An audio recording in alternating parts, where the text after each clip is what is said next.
Hello, everyone, and thank you so much for tuning in live to Live, Work, Thrive. I'm Jessie Tarlov, your moderator for today's panel. As the winter months creep in, it's vital to armor you and your family with guidance on how to stay healthy during this time of year. We'll be hearing from experts in their fields discussing how to navigate health and nutrition during this cold and flu season and well beyond. This Live, Work, Thrive is sponsored by Fresh Avocados Love One Today. Love One Today is a leading source of the healthiest reasons and tastiest ways to enjoy fresh avocados. They are a science-based resource that helps make it easy for consumers and health professionals to learn more about the nutritional benefits of fresh avocados and ways to include them in everyday menus. I personally love fresh avocados as part of my diet. For more information on nutrition and recipe inspiration, head over to loveonetoday.com.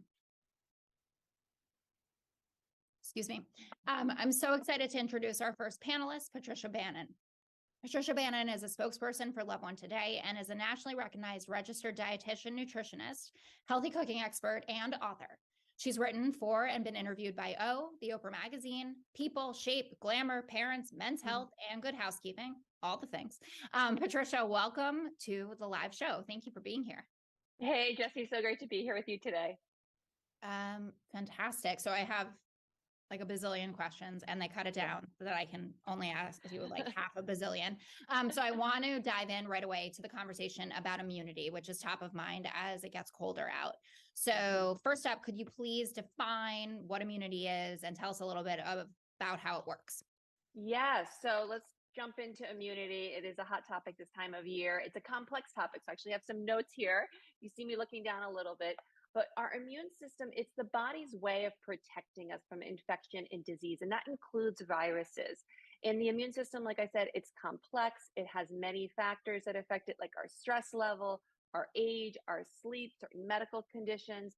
And there are two categories within our general immune system, the innate immune system and the adaptive immune system. And so your innate immune system, it's what you're born with. It's built in.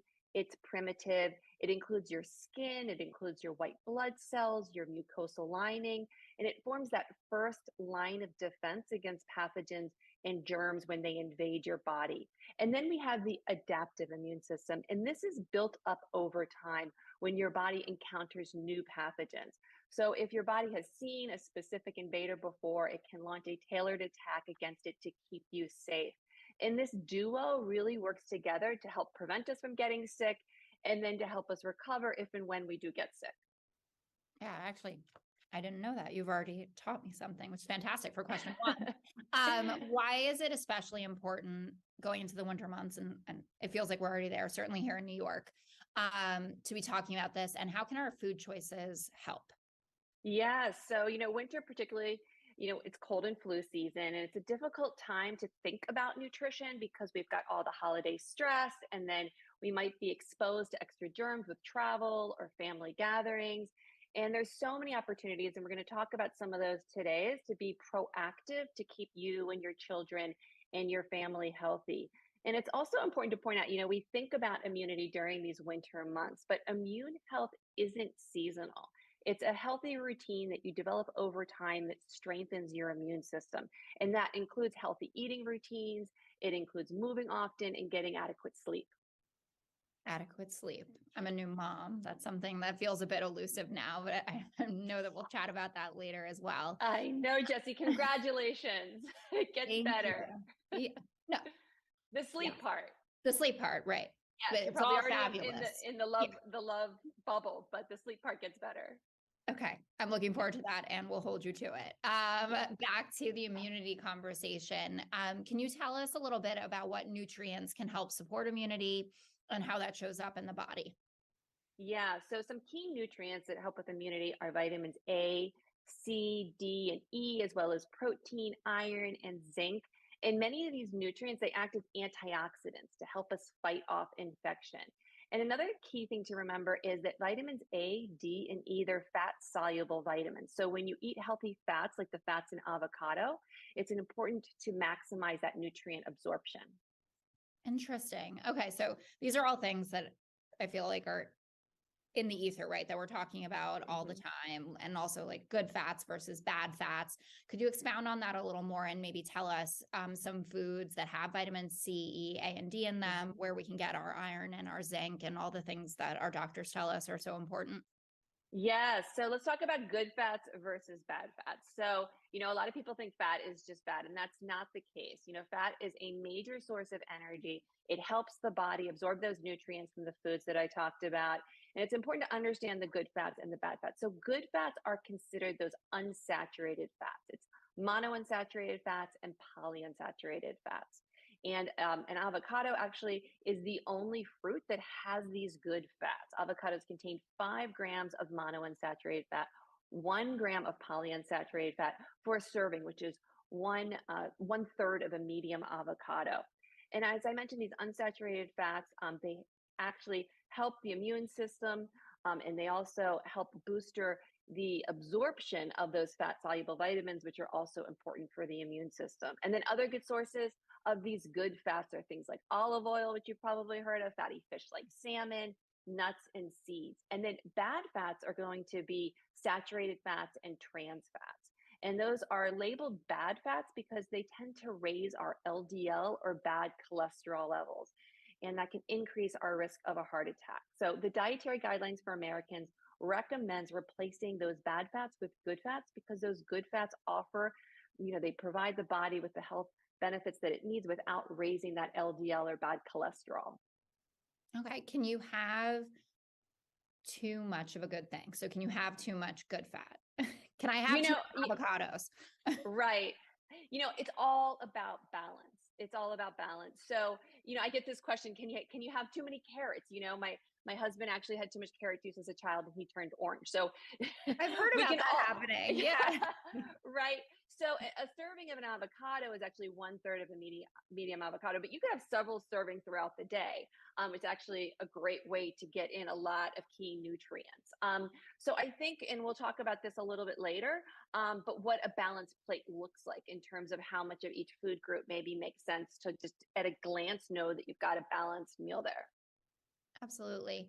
And to go back to it a little bit, what about those Yes. other vitamins and minerals, and also fiber? Because I know that that's something that I often hear people are missing from their diets, and it's typically something they think that they're getting, but they're Yep. not actually getting.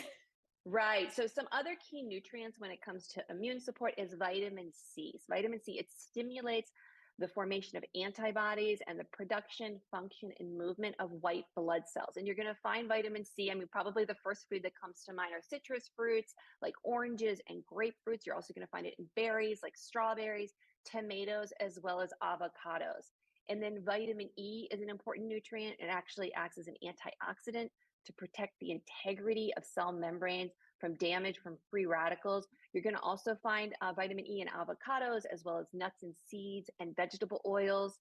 Vitamin A is very important. It helps protect us against infections. It keeps our skin, our tissues in the mouth and the stomach and the intestines and the respiratory system healthy. And when you think of vitamin E in fruits and vegetables, think of orange and red because those are the colors that are generally going to be a good source of vitamin E. So foods like mangoes, cantaloupe, carrots, and sweet potatoes. And then vitamin D is important. It helps regulate the antimicrobial proteins that can directly kill pathogens. Vitamin D is the sunshine vitamin, so we can get it from the sunshine, but we also can get it from fatty fish like salmon, egg yolks, and fortified dairy products. And then iron and zinc are two very important minerals. You can get iron and zinc in meats. You can also get them, well, iron in particular, you can get in beans, nuts, and also fortified breakfast cereals. And then zinc, you're also going to get in whole grains, milk, and nuts and seeds as well. Okay. So you were describing these nutrient dense foods, Mhm. and it's obviously a term that you've used throughout your career, and I'm sure it was part of the Yes. inspiration for getting into your field. Do you find that once people kind of know this, that they're able to stick to it and they continue to go through life thinking about, oh, I know why I should be having sweet potatoes and I know why I should be having avocados and things like that? I think the more information you learn about nutrition, it just builds from there, right? So if you have the basics, which is why it's so important also to learn healthy eating habits and why we eat certain foods and how it helps our body from a young age, because it's going to set you up well for life. But I did want to circle back because you also asked about fiber. And Yes. so, fiber is so important. And where do we find fiber? So, fiber is actually only in plant foods and plant based foods such as fruits and vegetables, but also whole grains, nuts, seeds, and beans are all natural sources of fiber. And the reason fiber is important is because it helps with weight management, it helps with heart health, it helps with blood sugar regulation and proper digestion. And it's probably not a surprise, but unfortunately, we're not getting enough fiber intake in this country. We're not meeting the recommended 25 to 30 grams of fiber intake each day. And avocados are a good source of fiber. You get 3 grams per serving, which is that 1/3 of a medium avocado. And I don't know about you, but I can definitely eat more than 1/3. Definitely. It was one of those, it's probably very American of me to think that a serving size is, just the thing. So a third feels very small. Do you want to talk a little bit more about the nutritional benefits of avocados specifically as it relates to immunity? Yeah, so fresh avocados, they have nutrients that can help support the immune system. I named a lot of those important nutrients, but when you're looking at that serving size of just 1/3 of a medium avocado, you're getting 4% of your daily value of vitamin C as well as magnesium, which actually helps with lower inflammation. You get 6% of your daily value of vitamin E, which I talked about, as well as vitamin B6. And you get 10% of your daily value for copper, which has also been shown to help with immune health. Oh, all right. And then, avocados also have those healthy fats and fiber, which is just so important to our overall health. And the healthier you are, the stronger your immune system's going to be. Absolutely. Okay, so if this were a quiz, which I guess is kind of a Yeah. quiz, what would you say are your 3 to 5 top foods for supporting a healthy immune system? Oh, wow. I have it in a book and I have 25, but you're making me Oh, do five. I mean, if you can talk really fast, you can Yeah, go for no, I can. But I also wanted to circle back because you asked about nutrient density, and I just Yeah. wanted to define what that is. So, nutrient density, or nutrient dense foods, rather, they're the foods that provide substantial amounts of vitamins and minerals and other nutrients with relatively few calories. So, for example, again, going back to that 1/3 of an avocado, it's 80 calories and it contributes 20 vitamins and minerals, making it a healthy nutrient dense foods. And other nutrient dense foods, I've named a lot of them when we talked about Right. the different nutrients: fruits, vegetables, whole grains, eggs, beans, and nuts. But to answer your question, without thinking too much about it, because I'm a dietitian, and so if you just Yeah. ask me off the top of my head, of course we're talking avocados. I would definitely say avocados. I'd say try to get in those citrus fruits. Um, Mushrooms actually have vitamin D, which has been shown to really help with immunity. And oats is actually, when I think of whole grains, one of the first ones that comes to mind is oats. And then bell peppers are actually incredibly high in vitamin C, which we know is an important nutrient for immune health. Oh, great. I feel like there's lots of mushroom talk lately. Not psychedelics necessarily. That's a whole other work thrive that we can do. But in terms of uh, memory, that mushrooms are fantastic for improving the quality of your memory. That's something that you don't need to Yes, sign off for on if that is not real science. But I've been reading about that. there is more information on that. Yeah. Yes. Okay. Awesome. Thank you so much for your answers. It's great to hear about what nutrient dense foods are, talk about some immunity, especially since we're all shivering at this particular moment. And we're going to move on next to our next guest, Dr. Natalie Muth. Dr. Muth is the chair of the American Academy of Pediatrics section on obesity and an award-winning author, pediatrician, registered dietitian, and educator. She's passionate about helping families thrive by supporting healthy nutrition, activity environments, and proactive parenting. And we're so excited to hear from her. Dr. Muth, thank you so much for joining us. Thank you, Jessie, and thank you all who tuned in today.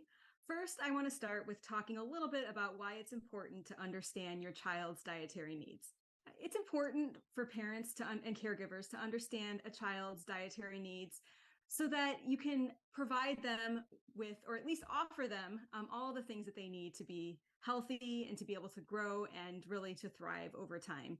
And not every child has the same needs. It's really important to be aware of your own child and also really tailoring your approach to feeding them to their age and kind of developmental stage. So there are many nutrients that are really important for a child's diet, and many of them come in fruits and vegetables and healthy foods that we really love for our children to eat. There's a few nutrients that are more at risk for being low across all people, but in children in particular. So for example, iron is an important nutrient that many children don't get enough of. Calcium, vitamin D are also important nutrients that children don't always get enough of. Potassium, which is included in a lot of fruits and vegetables, is really important and is a nutrient of concern kind of across the board. And young children in particular really need to have high intake of things like zinc and iron to really help with their growth of their brain and brain development. And there are many foods that children can consume and that they can enjoy consuming that are really high in a lot of nutrients that they don't necessarily always get enough of. And parents can do a lot to offer their children a variety of foods that can really help to meet their nutritional needs. A child's dietary needs and the nutrients that they need can change a little bit with age, although across the board, there's certain nutrients that we all could use more of, including children, such as the ones that I've mentioned, like zinc and iron and calcium and vitamin D. Also, there's important nutrients for brain development that are really in particularly something to focus on for young children, especially children as they're beginning to eat solid foods around 6 months of age, and then throughout the next several years as toddlers and preschoolers when their brain is growing a whole lot. So zinc and iron, I mentioned, are important for brain development. And there's also lots of healthy fats that are important for brain development, in particular fats like DHA and omega-3 fatty acids, which are included in some foods and also in certain fishes. Fiber is an important nutrient for children to consume, and many foods are high in fiber or a good source of fiber. So fruits and vegetables, for example, things like avocados and really many fruits and vegetables are a good source of fiber in a child's diet. Children, especially currently, many children across the country are experiencing lots of viral infections and getting lots of colds, and their immune system is being challenged quite a lot. And there are certain things that parents can do and offer their children to help optimize their immune function, primarily through healthy dietary choices. And there's lots of antioxidants that are contained in many fruits and vegetables that actually help to support immune function. And rather than offering supplements and various other things that purport to potentially help a child's immune system, it really is eating a healthy diet that's rich in fruits and vegetables that contain antioxidants like vitamin C and vitamin E in the food themselves, and also phytochemicals that are contained within lots of fruits and vegetables can really help to support a child's immune function.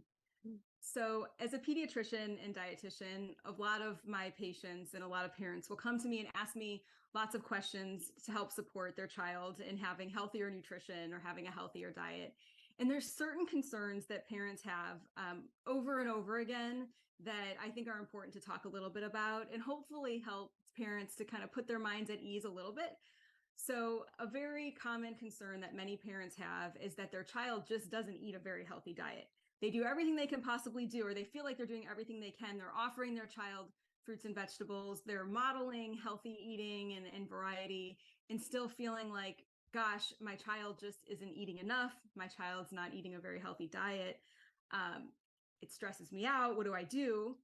The natural instinct, what a lot of parents do is try to push harder and to get their child to eat more of what they want. So they force them to, or they bargain with them or barter or bribe, or there can be lots of mealtime battles that happen in really trying to help a child to have a healthier diet. And what I tell parents and caregivers is to relax a little bit. It's very common for a child to want to exert a little bit more of their kind of independence and their will when it comes around eating. And some things maybe are more of an acquired taste, or kids need to feel comfortable to try them. And the more they try them, the more they like them. So generally what I suggest to parents, and they're trying to get their kids to eat healthier, is not to force them to eat their vegetables, not to fight with them or to bribe them or to bargain with them, saying, if you just eat your vegetables, you can have dessert. Instead, encourage parents to have and practice something that we often call a division of responsibility, or a parent really trying to make sure to offer their child healthy food. So the parent's in charge of what foods are offered, creating a healthy home environment, including all of these nutrient-rich foods in the home, like fruits and vegetables, making them available and accessible. So the parent is in charge of what is offered. The parent is also in charge of when foods are offered. So really trying to help children have balanced meal times as well as balanced meals. So having a breakfast, lunch, dinner, and really having some schedule and structure to that, encouraging the kids to sit down at the table, eat together. So the parents deciding when food is offered, the parents deciding what food is offered, and parents deciding where the food is offered, trying to sit in the kitchen together. And then letting the children decide of what is offered, what they're going to eat, and how much of it. And that can feel a little tough to parents. They feel very nervous that their child isn't going to eat enough and they're not going to make good choices. But by actually giving the child a little bit of a role in what they eat and letting them listen to their body and their body's cues for hunger and fullness, the kids actually come around. And this method, this division of responsibility and letting children use their cues for hunger and fullness around that structure has been shown to help children to eat in a healthier way, to be more willing to try new foods, and to make meal times much more enjoyable for the whole family. So for the concern that parents have that their kids just don't eat that well, I encourage them to step back a little bit and really work on the structure and the how of eating, with the parents being in charge of what's offered when and where, and letting the children decide of what is offered, what they're going to eat, and how much. That helps them to get a more balanced eating plan and to be healthier, and everybody gets along a lot better. Another concern that comes up all the time around eating is parents are very concerned that their children are picky eaters, that there's just a couple of foods that they're willing to try and they won't eat anything else. And with that, parents are also stressed that if they don't give the child the foods they like, they won't eat anything and then they might starve. And they don't want that, of course. And so it creates a lot of worry. To that, I first remind parents, and it depends on how old the child is, but most of the time this comes up with like the toddler age children, because this is very normal for toddler age children to get a little picky and to have certain foods that they really like to eat and other foods that they really don't like to eat until next week. And then it's something completely different. And what I encourage parents to do in the situation is to roll with it a little bit, to not cater to the child's pickiness, to not only give them what they want to eat, but instead to maybe include something that they like, but also include something that's maybe a little bit new to them and have it be on their plate. Don't make them eat it, but having that exposure and having repeated exposure, it can take 8 to 10 tries or more of something to like it. Having the exposure, the repeated exposure, and a supportive environment, and not catering to the pickiness can really help more children, and especially toddler age children, to come around to trying new foods. There's several foods that I often recommend to families as foods, as kind of starter foods when a child is learning how to eat. And one of the first foods that I often recommend is avocado. There's a ton of benefits of consuming avocado for all of us, but especially, or in particular, for young babies who are first starting to eat solid foods. It's very easy to mush up some avocado with some breast milk or a little bit of formula and have it be a child's first food. And the healthy fats that are contained within avocado, as well as the variety of, vitamins and minerals and micronutrients that are important for a child to consume, are very easily given to a young baby. Of course, it's not just babies that benefit from eating avocados. In fact, I always talk with older kids who are learning, school-age children. One of the best ways to get school-age children to try new foods is by cooking and making foods. And avocado is particularly awesome for that because it's very easy for a recipe for a child to learn how to make guacamole and to like it and to use a chip and to dip it in there. And they're getting that healthy fruit, all the healthy nutrients that come from the avocado, while also having fun and learning how to cook and to eat, which is great, and a great way to get children to want to keep trying new foods and be eating in a healthy way throughout their childhood and beyond. Avocados are a good source of lots of vitamins and minerals and nutrients that a child can get easily, and a parent can get easily by just slicing up an avocado and eating it, or slicing it and putting it onto a piece of toast, or making some avocado toast together. It's a really fun way and an easy way to help kids enjoy eating a very healthy food that is a good source of a lot of nutrients. Added sugars can be really detrimental to a child's eating habits. And in fact, kids who are less than 2 are advised to not have any added sugars at all in their day based on the dietary guidelines and really just based on good nutrition principles. So encouraging kids, starting kids off on vegetables and fruits from a very young age helps them to have delicious foods that are good for them that also do not contain any added sugars. By starting young, they learn to like these healthy foods young, and they'll be more likely to eat them as they get older. There's a few steps that I would recommend to parents who really want to help improve their child's diet, but aren't necessarily sure where to start. The first one, and this may feel like, because I don't want to, you may not want to start here, but really the first one is to model it, to eat the way you'd like your child to eat, for them to see you to eat, trying new things, for them to see you being willing to explore with food, or them seeing just what it looks like to eat in a balanced way. Our kids are watching us all the time. So by modeling what we would like them to do, they actually are taking that in. We don't have to say anything. We don't have to pressure them. We don't have to do anything. We just need to show them. And that can really be very impactful. Secondly, in helping kids to eat healthier, it's really about setting the stage to make it easy. We want to have those healthy foods, those fruits and vegetables, easily accessible and available. So I'd really encourage having healthy foods around the house. Have that fruit bowl on the counter that a child might come and grab something when they get home from school. Have salad at dinner, or have a vegetable that your child likes at dinner, or that you think they might be willing to try. Have the balance in front of them without forcing them to necessarily eat it, as that's more available. And the junky stuff, the highly processed stuff, the stuff that's got all the sugars and everything in it, not having that easily available, not having that at home if you can avoid it. Just by creating the environment that supports healthy eating, the kids are more likely to eat healthy. And third, really consider where your child's at. What do they enjoy? What do they like? How old are they? What is going to resonate with them most, or make it fun for them, so that healthy eating can be something that they look forward to, they enjoy. So for example, a baby, so we'll just start from the very youngest. A baby, what you can really do to kind of make it fun is let them play with their food. Put a variety, give them the vegetables when they're young and willing to try things. Let them touch them, taste them, explore them, and have fun with food a little bit. As you get into toddler age, have a little herb garden in the windowsill, or have a garden outside if you have space for it. Have a child helping to grow things, to see where the food that they're eating actually comes from. Or if that's not possible, have them go to the store and let them be in charge of picking out a fruit or a vegetable to have with dinner. It's okay if they don't eat it. Them even just being there, helping to pick it out, is going to make it more likely for them to eat it. As you get to older children, school-age children, have them cook with you if you cook sometimes. Get them in the kitchen, have it be fun and engaging. Let them play around with different recipes and, safely supervise them, but let them explore a little bit. They're going to be more likely to want to eat the stuff, try the stuff, and it really helps create good habits for having family meal times and dinners.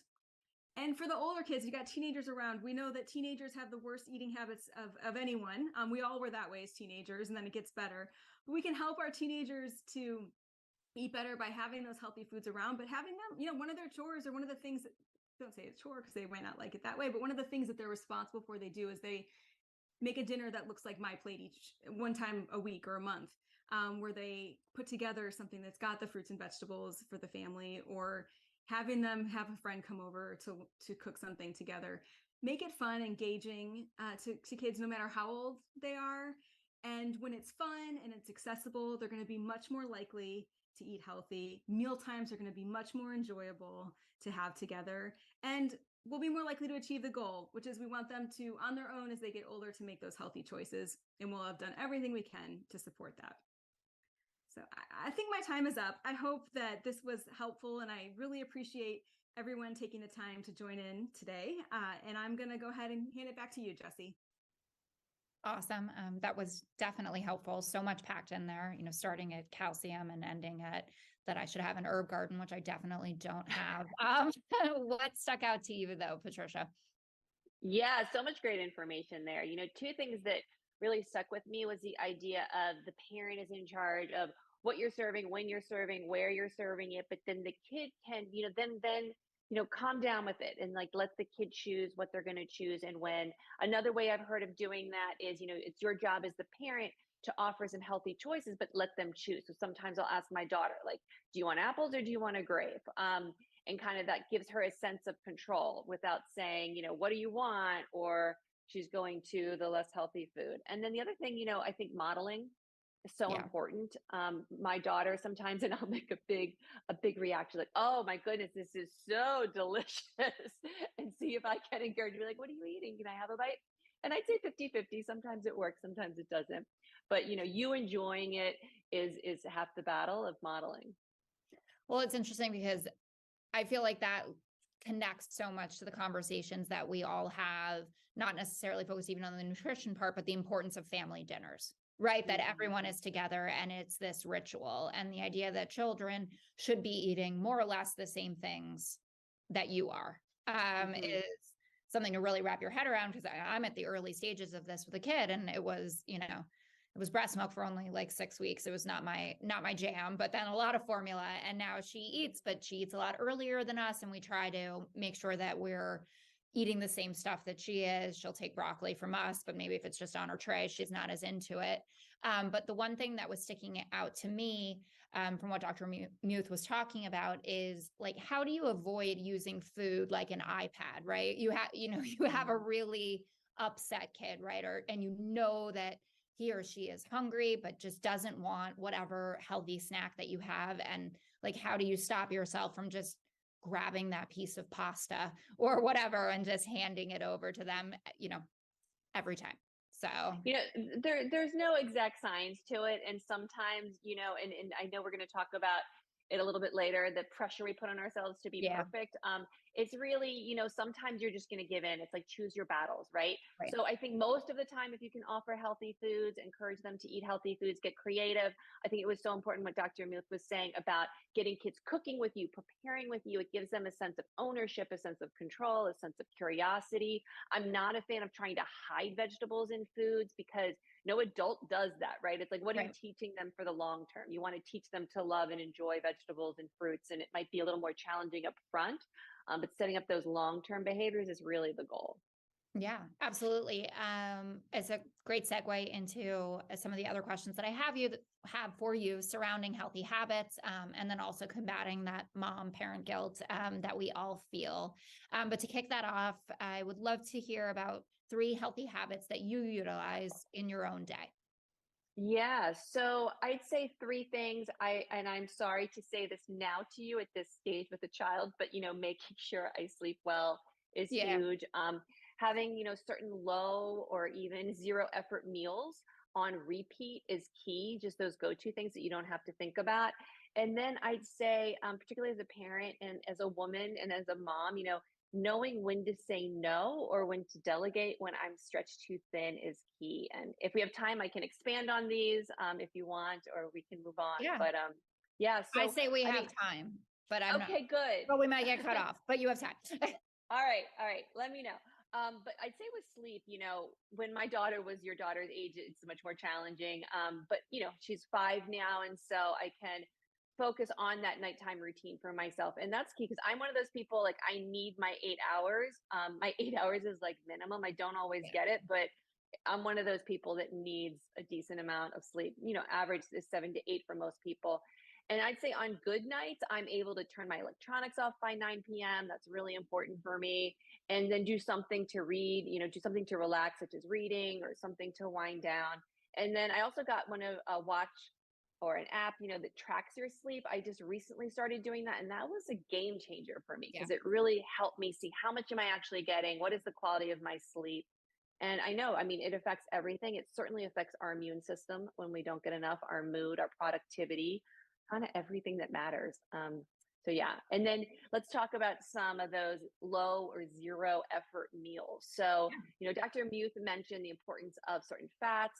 There's good fats in avocados, but also seafood, they have that DHA and EPA fatty acids, which are particularly important for brain health and brain development, particularly in children. So one of my go-to meals is just simple salmon burgers. And if I have fresh salmon or frozen salmon, great. I can also use canned salmon, which is always there for a time and budget saver.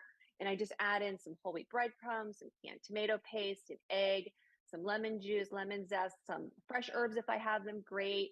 Chives or dill, or if not, I'll just use some dried herbs. But it's just a quick way to get some dinner on the table. It's always a hit. And then adding whatever vegetables I have. If I have some tomatoes or spinach, always adding sliced avocado on top, or you can even top it with some guacamole. And then I am a big fan of cook once, eat twice, or thrice. Yeah. Like I always make an extra batch and freeze it because they just work great, to defrost and have another night for dinner. And then let's talk about that power of saying no. I don't know about you, but I am that people pleaser, A-type personality. I want to get praise for going above and beyond. And I have learned that that is a recipe for burnout. Yeah. So I learned to say no, and the power of saying no, it's a powerful form of self-care, actually. And it also, it's a beautiful thing when you say no to all those things.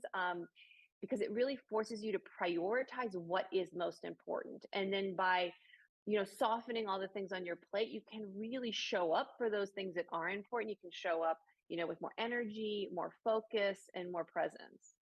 Yeah, that's so important. And I feel like the first couple of years of the pandemic, we talked about self-care nonstop, and it's kind of fallen out of the conversation as the world has opened up more. So I'm glad that you recentered it around that, because I think especially for parents, when they're thinking about how to take care of their families, and health and nutrition is such a crucial part of that, that we do need to continue to think about how important it is to take care of ourselves, because you can't make other people healthy if you're not healthy yourself, or at least that's what I'm telling myself. Yes. And that's linked to something else that I want to talk about, which is that sinking feeling that parents have that they're not doing enough. Yes. What do you think is the best way to combat that feeling? I'm not doing enough voice is very, very familiar to me. Yeah. I think it is to most parents. I'd say the first step is just like seeking connection with other moms and parents, having a sense of community and sharing what's on your mind, is a huge part of self-care and wellness. And I think that everyone has that voice. And when you share it, you realize you're not alone. And, we never talk to ourselves the way we talk to a friend. So it often like allows you to get a little bit of perspective, as well. And I also think, sometimes making a list of the things that you are doing, because we don't get credit for so many of the things that we do, Yeah. and just writing down, like it could just be even like arranging and driving to, a karate practice or a dentist appointment, or, all those things that you're doing, just allows you to see all of the things that you are doing, and you're doing well, and that are really important, to keep the household moving smoothly, keep everybody happy and healthy. And then, the other thing I'd say, as I just mentioned, like the power of saying no, it also empowers other women, I think, to say it. Because when you say no or you decline something with a sense of grace and power, rather than, apologizing or feeling guilty, you're also becoming a model for other people to do the same thing. I love that. And wondering if it also helps to throw your list in your partner's face. Just say, like, I have done all these things today. What have you done? What are some things that you think that moms and parents can do today to work towards healthier daily habits? I think planning is key, especially when it comes to food, having a sense of what you're going to cook for the week, or, even just the next few days. But I'd say plan meals with some flexibility, because again, never going to be perfect. You're always going to get thrown a curveball, right? So plan with some flexibility, buy the main ingredients, but know that things might change, or you might need to swap some things out here and there. And then we talked a lot about the power of plant-based foods. And so I'd say prioritize plants as much as you can. It does not mean you have to go vegan. It doesn't mean you can't enjoy, other types of animal products, but we're not getting enough plants in our diet. And as we talked about all those, really powerful nutrients for immune support, also going to help with mood and other areas of your life. I'm trying to focus on that more, I think, is key. And then we were just talking about self-care, anything you can do to help give yourself some balance throughout your day. It could be, a nature walk with a friend, a yoga class, even just a 5-minute breathing exercise, and put it on the calendar because putting it on the calendar really helps, or set yourself a reminder, because if it's not there, it's likely just to get, something's going to interrupt you and you're never going to get to it. Absolutely. We only have time for one more in the section. So I would love to know how your knowledge of nutrition and health can help build, and how it has built for you, confidence when putting together family meals. Yeah, well, it's interesting for me in terms of the cooking side of things, because my husband grew up in Austria and his dad loves to cook. And so he just grew up in this cooking house and he was around it. And then as an adult and as a dietitian, I realized I didn't have strong culinary skills and I really wanted them. So I actually went to culinary school about 10 years ago. And I just Amazing. remember, yeah. And I remember, I just honestly, not to be a chef or anything like that, but just to be able to cobble together things that Yeah. are there and make a healthy meal. And so it did give me those skills, but it was challenging at times. Or I'd have like homework recipe Yeah. and I'd be frustrated. And it's so frustrating when you buy everything and then the recipe doesn't work. And I just remember my husband so many times, me not knowing how to do something and him being like innately knowing because he grew up seeing it. He'd be like, oh, yeah, Yeah. you can leave the ravioli under the towel because that's how my dad did it. And so we try to do that with my daughter. And I'm not trying to put pressure on parents there that you got to cook with your kids all the time and make these elaborate meals, but even just like peeling a carrot, like let them do the things they can do, just makes them familiar in the kitchen. You can talk about the nutrition in different foods and just gives them a sense of confidence. Yeah. And then you probably eat less meals in front of the television, which is a huge problem in society. One that I'm very guilty of most nights. Thank you so much for your responses to those questions. I'm going to shift over to our next conversation with Dr. Christina Fink. Super excited that she's here with us. Dr. Fink is a board certified general pediatric cardiologist. She's passionate about her philosophy to not only treat, but also slow and prevent disease. During fellowship, she became involved in advocacy for her patients and colleague providers through the American College of Cardiology, and was recognized and elected by the Ohio chapter of American College of Cardiology. She has continued her advocacy efforts locally and at the national level through the ACC, and has become involved in advocating for children's healthcare through the American Academy of Pediatrics. We're thrilled to hear from Dr. Christina Fink. Thank you so much for joining us this evening. Hi. Yeah, thank you for inviting me to be on the panel. My name is Christina Fink. I'm a pediatric cardiologist. My background training was in internal medicine, so adult medicine and pediatrics. And then once I did my training to take care of kids and congenital heart disease, I've further done some education and practice in cholesterol management. And I'm also a member of our Be Well team at Cleveland Clinic Children's, where I help manage patients who have high or low weights. So I'm really glad to be here. Thank you for this opportunity. Yeah. Variety is very important to nutrition. We need different types of minerals and vitamins, nutrients that are found in foods. And if a child has a very restricted diet or limited diet, the child may not be getting all the different nutrients that are required for healthy growth and then just overall health as they become an adult. I often see this more as an issue more recently, not with malnutrition so much, although there are patients who have that issue, but more so with the recent obesity epidemic with children. They're eating more foods that are very high in sugars and more saturated fats, which is affecting their overall body composition. And that can lead to other health problems long term.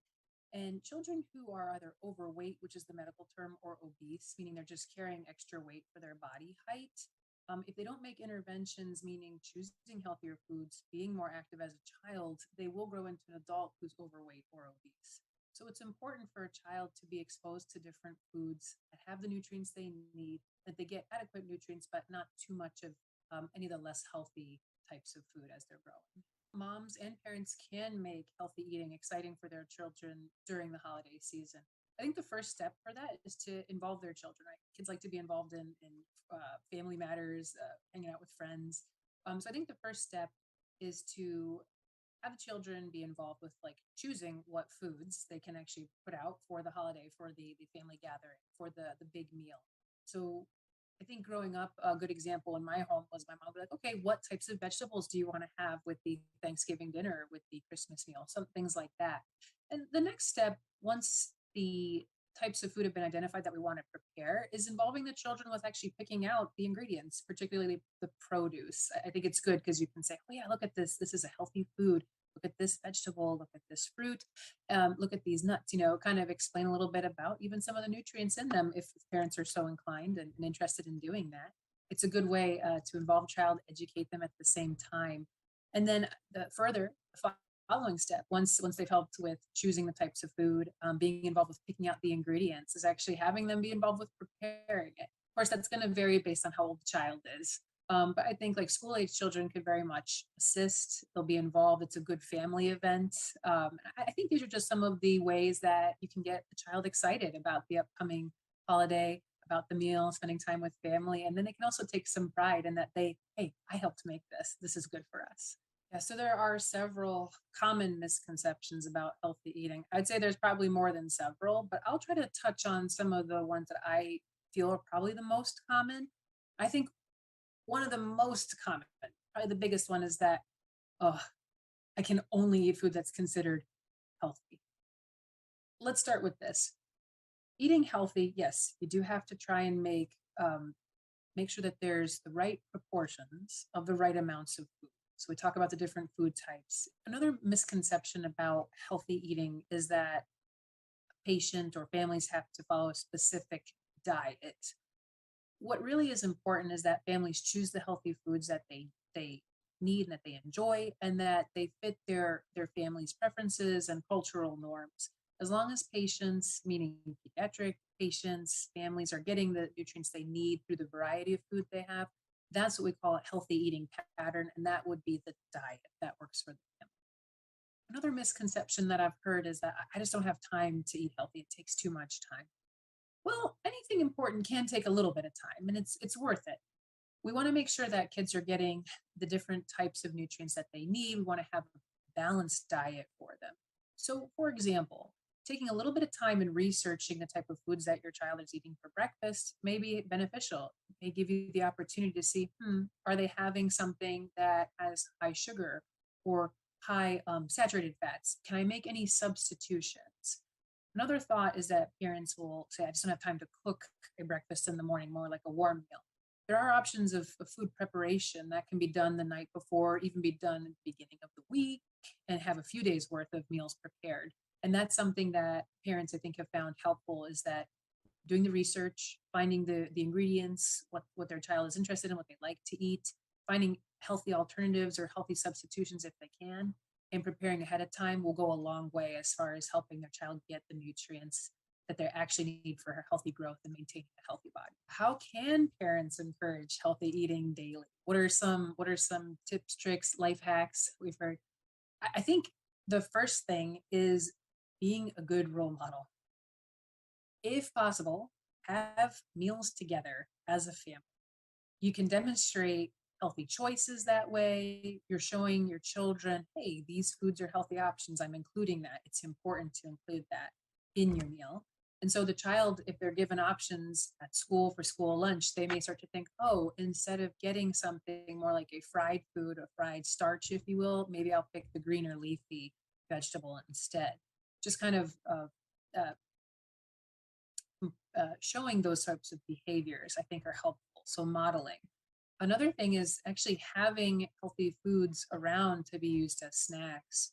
So having vegetables such as carrots, celery, cucumbers, anything that the child likes, have that available, even cut up, as we mentioned before or earlier in our talk about preparation, having fruit available that's easily accessible for the child. So having a bowl of fruit in the kitchen so that the child will see that and opt to have that if they're hungry, rather than candy or chips or cookies, things along those lines. Yeah, parents can model good nutritional behaviors to help their children develop lifelong habits, healthy habits. As mentioned earlier, involving their children in choosing the foods that they eat, as in the type of foods, but also choosing the ingredients in the foods when shopping. And that's a good opportunity to teach children what are some of the healthier options, introducing them to different vegetables, different fruit, just showing them what's available. And then when the foods are prepared, as I also mentioned, just being a good model, making sure that you're including healthier foods or at least a balanced meal for the children. Um, Maybe even explaining sometimes why you're choosing one thing over another when picking foods to have for meals, and saying, hey, we're going to have this for dinner tonight. You know what? I'm going to pair that with this vegetable. Or we're going to have some fruit as a treat afterwards. Just being a good role model, involving the children. When you practice what you preach and you tell them what's healthy, they learn. Children learn a lot. And who are the first teachers? Usually the parents, the guardians of children. And so what parents model will often be reflected by their children's behaviors. So another tip or trick is having healthy vegetables and fruits available as snacks. These different types of foods contain fiber, and fiber is really important to our health for a couple reasons. One, it helps with our digestive system. It helps keep patients regular. Another reason is because it can help with keeping cholesterol levels at a normal range. If a patient, like a child or even an adult, has elevated cholesterol, one of the first ways of treating it, if you will, is a lifestyle change through their diet, what they're eating. So children who have elevated cholesterol up to age 12 should be getting at least 6 grams of what we call soluble fiber. And then children above age 12 can take up to 12 grams a day. And that can help with digestive system. It can help keep them full. You're getting the nutrients from the healthier fruits and vegetables as compared to less healthy snacks, cookies, chips, candies. And then it can help with keeping the cholesterol levels improved for kids who do have elevated levels. So why is understanding nutrition important when it comes to creating meals for your kids? As we've mentioned before, balance as far as proportion of types of foods that we have, making sure that we're getting enough foods from the different food groups are important because children need enough nutrients through minerals, vitamins, so that they grow appropriately and then they can maintain their body and keep it healthy, working at its finest. If a child is getting too much of a particular nutrient and it's exceeding the needs that the child has as far as their activity levels, if they're consuming too many calories, so too much sugar or too much fat, it can be detrimental to their health. The USDA recommended that children above age 2 limit the percentage of their calories that are made up by saturated fat to be less than 10% per day. When they did a poll and they evaluated it, children ranging from, again, ages 2 up to teenagers, of the total, roughly 12 to 15% of children in the US actually kept to that limit. That means that the majority of children are getting more fats in their diet, particularly saturated fat, than is recommended. This can lead to problems over time. As I discussed earlier, or mentioned, I should say, obesity is becoming more of a problem for our pediatric population, for children. With obesity, carrying extra fat on the body, increasing that abdominal girth, it can be associated with other findings that are not good for our health. High blood pressure, hypertension in the medical world, abnormal cholesterol, so high triglycerides. These are fluffy cholesterol molecules that respond to diet, especially sugars. Low protective or good cholesterol, as you've probably referred to. So low HDL, that's the cholesterol that takes bad cholesterol out of the periphery, out of the blood vessels, and back to the liver to be processed. But if you're eating too much fat, that level can be low. Also, if you're not getting enough exercise. And then the last thing is prediabetes, or being resistant to the insulin that your body makes. If a child has an enlarged abdominal girth, and 2 of these other conditions, either high blood pressure, qualifying as hypertension, prediabetes or diabetes, insulin resistance, and then abnormal cholesterol, high triglycerides, low good cholesterol, that's what we call the metabolic syndrome. So your body's disordered, and that can just stem from initially getting too much of unhealthy foods or unhealthy nutrients that are not, they're in the wrong proportion, too much fat, too much. And then also not getting enough exercise, maybe also not getting enough sleep, can all contribute to carrying extra weight for height. When children get the appropriate amount of nutrition, the appropriate amount of activity and sleep, we can actually reverse a lot of these findings that we see, this metabolic syndrome, as children reach a healthier weight for height. And the first line of therapy, if you will, is lifestyle changes, eating the right amount of foods, getting the right amount of nutrients, exercising and keeping our heart and blood vessels, cardiovascular system as healthy as we can. Those are the first things that we do to try and achieve a healthier body, a healthier weight or height or BMI, as we say in the medical world. So it's very important to make sure that we get the right nutrition starting at a young age, because as I've talked about and as I've seen personally, children who are not healthy don't grow up and all of a sudden become healthy. They're likely to keep these bad habits, not eating properly as an adult. So we want to intervene now while they're young, teach them all about nutrition, teach them the right eating habits so that they can be healthy adults. Children need different vitamins, different minerals to grow, to stay healthy. There are literally books and many, many, many papers written on this topic. I have not personally written any of them, but I will say that if a child is not getting adequate nutrition, if they're malnourished, then the cells in the body is made up of cells, including the immune system made up of different types of cells, they're not going to be able to perform at their best. So if a patient is malnourished or not getting enough nutrition, they may suffer from more illnesses. They may not be able to fight off the illnesses as quickly as patients who are getting adequate nutrition.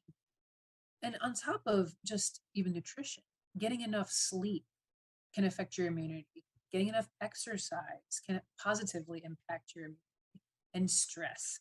Being stressed can also negatively impact your immunity. So of course, going into the holidays, these are all different factors that we want to keep in mind, starting definitely with what we eat. Absolutely. That was so interesting, Dr. Fink. A ton to unpack there. But while we have you, I want to make sure that I ask this question. What is your favorite way to enjoy avocados? What is my favorite way? Oh, that's a great question. I really do enjoy avocados. My favorite way is actually guacamole. It's one of the dishes that I like to prepare for our family gatherings. So it's nice because it tastes delicious and it has really good amount of nutrients in it compared to some other things that you could snack on as an hors d'oeuvre. So I like to throw some garlic in there, throw a little bit of cilantro as well as a couple other onion powder, garlic powder, a few other different seasonings. That's like my favorite way. And I think our recipe that I use calls for lime juice, but I throw some lemon juice in there and people seem to eat it up. So that's definitely my favorite way.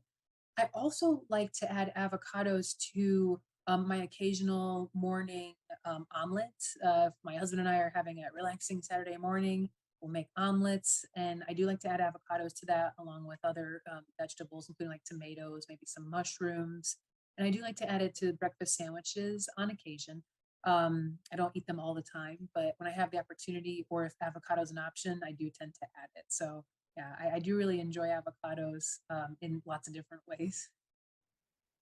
Dr. Fink absolutely does enjoy avocados in lots of different ways. I feel like she stole all the answers. But what about you, Patricia? How do you like to eat avocados? Yes, well, I like everything that they said, but just to give a little seasonal twist to it, we're baking so much this time of year. I do like to use avocados in baked goods. I can use them in cookies. I actually have an avocado brownie, a fudgy avocado brownie recipe, which is fantastic. And so I don't think people know that you can actually swap out some of the bad fat in a recipe for the good fat in avocado. Sometimes it can be a 1-for-1 swap. Sometimes you use half the amount, you cut the amount in half and add avocados. But it's great in baked goods. It gives you a wonderful texture and taste. Sometimes it even tastes a lot better than the original version. I absolutely never would have thought of that. So fantastic. And let's bring back Dr. Muth to briefly give her answer as well. Over to you. I love avocados in lots of different ways, but one of my favorite ways is through making different variations of avocado toast with my daughter. In fact, she's kind of started it with trying different concoctions and different things, but we like to poach eggs and put on there smoked salmon. Sometimes it's just lemon and salt and it's delicious. So we really have tried a few different things. Talking about this makes me want to try a few more. But I love it. It tastes great. And I really enjoy being able to spend that time with my daughter as well. Fabulous. We have covered a lot of avocado terrain. We have one last section. I hate that we're running out of time. So Patricia, speak as quickly as possible. Holiday Okay. snacking, big issue right now. So many Yes. sweets and savory treats, advice for parents and moms, and also what are some healthy holiday snacks? Yeah, I go back to that idea of, aim for balance, not perfection. I talked to my daughter about not good foods and bad foods, but everyday foods like avocados and hummus that fuel your body, and then the fun foods, right? The once in a while foods is what I call them.